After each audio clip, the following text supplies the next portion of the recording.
English কিচেনের নতুন আরেকটি ভিডিওতে সবাইকে স্বাগত। আজকে আমরা একটা ইন্টারেস্টিং টপিকস নিয়ে আসছি, সেটা হলো স্পেলিং মিস্টেকস। আমরা যতটুকু ইংরেজি বলতে পারি বা লিখতে পারি, সেটাও যদি এমন হয় লেখার পরে দেখা যায় যে আমরা একটা ওয়ার্ডের স্পেলিংটা মিস্টেক করে ফেলছি, তখন কি হয়, যতখানি লিখেছি তার রেজাল্টটা পজিটিভ না হয়ে সেটা হয় নেগেটিভ। যেমন আমি কয়েকটা উদাহরণ দিচ্ছি, আজকে কয়েকটা ওয়ার্ড দিয়ে দিচ্ছি, ধারাবাহিকভাবে হয়তোবা আমি এটার কন্টিনিউয়াস একটা সিরিজ বানাবো। তার আগে আইডিয়া এবং কেন আমরা ভুল করছি সেটা নিয়ে কথা বলি।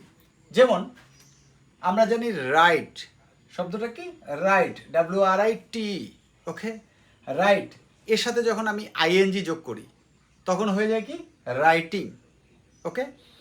সো কিন্তু যখন আমি রাইটিং লিখবো এবং সেটা হয়ে যাবে কোন পার্সোনিফিস, obviously noun.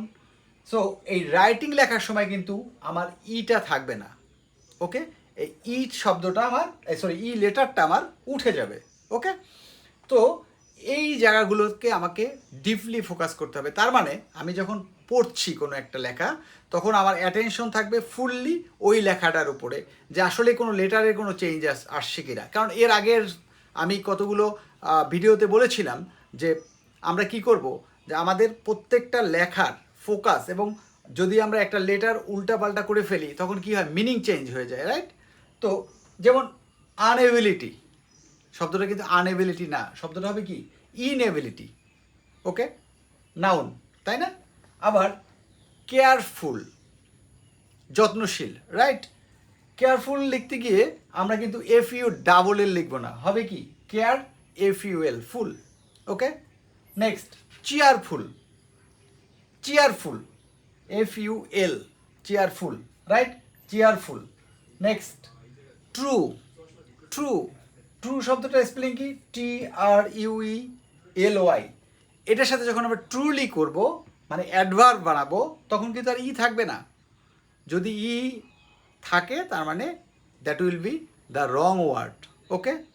Next continuous, continuous, এই যে আমরা কন্টিনিউ যখন লিখব তখন কিন্তু কন্টিনিউ শেষে থাকবে, বাট আমরা যখন সেই কন্টিনিউয়াস, কন্টিনিউয়াস যখন সেটা অ্যাডজেক্টিভ হবে তখন কিন্তু সেখান থেকে অমিট হয়ে যাবে, ওকে। সো আমি বিশ্বাস করি লার্নার্সরা পড়ার সময় অত্যন্ত ফোকাসভাবে ওয়ার্ডগুলো দেখবে, তাহলে কী করতে পারবে, তারা স্পেলিং মিস্টেকগুলোকে অ্যাভয়েড করতে পারবে। Thank you. আমাদের নেক্সট ভিডিওতে ডেফিনেটলি আমরা আরও কিছু ইন্টারেস্টিং টপিকস নিয়ে আসবো। ততক্ষণ পর্যন্ত আমাদের সাথে কমেন্ট বক্সেই থাকুন। Thank you.